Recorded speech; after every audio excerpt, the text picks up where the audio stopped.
All I wanted was a show half as good as Spectacular Spider-Man, with a fun villain of the week and an overarching story that got me interested enough to have the desire to stay tuned for next week's episode, or episodes, and I got that and more. It's still no Spectacular Spider-Man, I mean, it was never going to be, but this was so much better than I ever expected. And not just that, Spider-Man is one of those characters that has gotten endless animated TV show adaptations, more than any other. Well, maybe Batman takes the cake, but because of how many are out there, this show had to really stand out and be a great adaptation. Welcome to Sandwich Reviews. I'm the Talking Sentient Sandwich, your nihilistic optimist, and your friendly neighborhood Spider-Man was almost ruined by its marketing. Well, that and one more thing, but that's just one person being dumb. But everything from the animation that doesn't translate well in snippets, to the terrible choice of what was shown in the trailers, it all reminded me of another phenomenal animated movie that should have been given a better chance, but never was. And just for a spoiler-free example in the show, there is a janky moment in one of the trailers where Spider-Man is talking to a live stream and it's the most awkward thing in the world. But in context, it's just him picking up a stream that the bully he was beating up was doing. Plus, the dialogue and organic progression of how we got there was genuinely great. And that's just the tip of the iceberg, which really sucks. Not the show, but the fact that there are so many people that will never get to experience how good the writing was, being turned off by its shaky at best marketing. And if they weren't turned off by that, they were definitely turned off by the animation. And it's as if someone tried to recreate the Spider-Verse style, but on a shoestring budget. Don't get me wrong, there are some genuinely phenomenal shots, but it's just overall not good. And the problem isn't the look or style. I love the art behind it all, with its popping color and truly legendary character design. It's the motion, or lack thereof. There's just not nearly enough fluidity to the character's movements. Although, the intro showing the classic origin that the show fast forwards through with an end comic page that changes specific to that episode is incredible. And the story has some incredible moments to shine as well, with the themes of responsibility tied in with respect, and a Peter Parker burdened by the weight of saving the world but still letting everyone down. Fundamental in those themes and in how unpredictable this show was, the timeline with which this takes place on is not the one we are familiar with, though it is awfully similar. The key point being that when it diverges, it is always to have the most narrative impact, throwing in fun cameos along the way to make nerds like me extra happy, all of which still had great narrative impact too.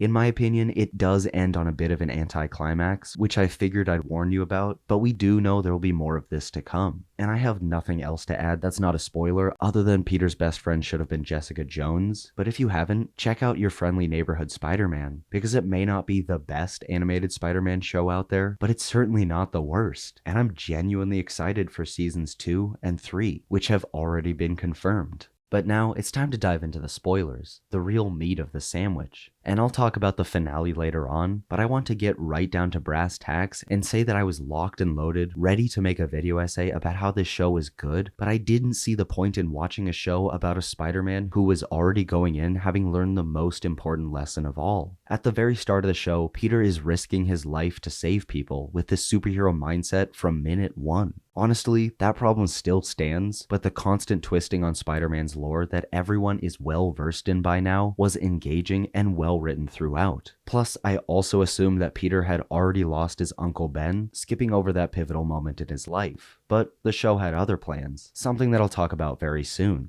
But when I mention changes, I mainly mean 3. There are plenty more, such as an insane amount of bottom-of-the-barrel characters that I love to see pop up, yet the big ones for me were Tombstone, Norman Osborn, and Peter's dad. So let's start out with that first one, Lonnie Lincoln, who has had his fair share of time in the spotlight, at least for Spider-Man fans, but his age change so that he could go to high school with Peter was something that I figured was not going to work. However, I couldn't have been more wrong. And hey, at least they didn't do that with Green Goblin or Doc Ock. I was hoping for a fight between Tombstone and Spider-Man in the finale, but Tombstone's story is still excellent, and I do appreciate the patience, because we all know that is coming. Will that eventuate from a slow and horrific side effect of the gas he inhaled, or will the pale skin and sharp teeth be a choice? We'll have to wait and find out. Setup for the overarching gang war could have been sooner and been more widespread, but it was natural how we saw it introduced slowly through Lonnie's eyes. And the brotherhood it gave him, driving him further into it despite the danger, was truly great. Him growing to like it, as you, the viewer, also enjoy seeing the brief moments of camaraderie, all the while as it's severing the most important and healthy parts of his life. Again, truly great. Yet the biggest draw for this show is its introduction of the man with the famous curls himself, Norman Osborn. And I'll call him Norman, since we're like that. But the biggest change of all was the simple shift to the classic line, "With great power comes great respect," forcing the serious, no-holding-back kind of change onto Peter that tends to go with the symbiote storyline, though that still might likely happen in future seasons. And that control he had of Spider-Man in the same but different way that Tony did in the MCU was something I thought we'd never get to see, but this show is available to do in weird what-if scenarios like this. Peter's got a rich donor to back him, but this time, it's the Green Goblin. And I love how he comes up with that genius plan to narrow down the identity of Spider-Man, bringing in the finest minds who could have developed his tech, which I guess does work, but Peter still blows everything anyway, and immediately gets caught on camera changing into his costume and sneaking out. Norman instantly diffuses the situation, but when he confronts him about it, the scene is played very seriously. It's also an episode cliffhanger, so that might have something to do with it, but bear with me, because Peter may still trust Norman, but you as the viewer knows he shouldn't. At every turn, we are meant to question Norman's actions, though he does seem to have genuinely noble intentions, just with a bit of a control problem. And Daredevil breaking into his facility is awesome, not just because it's Daredevil popping up in another Marvel property, but it works for the story as well, placing mistrust in Norman and forcing the viewer to immediately wonder why Daredevil would be there. Although he did already have Finesse infiltrating Oscorp, so I'm not sure why he was breaking in, but it was cool to see nonetheless. But getting back to Norman, because I was instantly afraid that the only change in Spider-Man over the course of the show was going to be his costume, and not any actual internal change. Yet the evolution of that costume was able to tie in with the story of how Norman was controlling Peter. And even if it was surface level, and he did get his final costume from Harry and still not himself, but the first one that he wears is something that I have to talk about. I assume the future Foundation-inspired white one would make for a 10-minute long talking point, but who cares about that? Because the rudimentary look that the first costume has, with gas canisters and tubes, a clunky touch that I don't think I've ever seen before, was really cool to see. And aside from the themes of his character, which are top-notch, I would love to see Coleman Domingo play Norman Osborn in live action, adding untold layers to his performance, though his voice acting is great. I don't know why it took me this long to bring up the voice acting at all, what's wrong with me, but everyone did a phenomenal job as well. Yet now, we gotta move on to the elephant in the room, Peter's dad. And for a solid amount of time, I thought he was Uncle Ben instead, which would have solved the problem of Peter getting his powers post losing his uncle, but it's Richard, which still begs the question, what's the point? If Spider-Man is getting his powers after already losing his uncle, and as I've pointed out, is already going in with a hero mindset from minute one, the show was having an extra hard time with any internal conflict within Peter. Letting that person go and giving them a second chance in the first episode was good, heartfelt even. I mean, right after that, the guy said he could take a few slices and he took the whole pizza, but it demonstrated right there that this guy is already Spider-Man. Though there are still lessons for him to learn regarding different areas of responsibility, like those with Norman. It's still weird that Peter gets bit after his uncle presumably dies, because we still don't know if that's the case, or what any of this has to do with Richard being alive and in jail. God, it feels weird to say that out loud, but I cannot wait to see where the hell this is going. And finally, as promised, let's talk about the finale. But first, the true finale. Because episode 7 felt like the actual culmination of the storylines and wasn't the best setup for the rest to come. Scorpion was a genuine menace, wrecking shop wherever he went, and that was extra cool to see because I can't remember the last time that Scorpion was one of the primary antagonists or threatening. I'm pretty sure his tail has extended in the past, but giving him that much reach made him a much tougher opponent. Plus, it hinted at it basically being a Doc Ock arm, even coming from his back rather than his butt, like a tail should be. I thought that was going to be the only proto-Doc Ock arm we'd see, but later on, when Otto is escaping the police, he's revealed to have already fully developed them. Now all we gotta do is put 4 of them on his back, and we're set.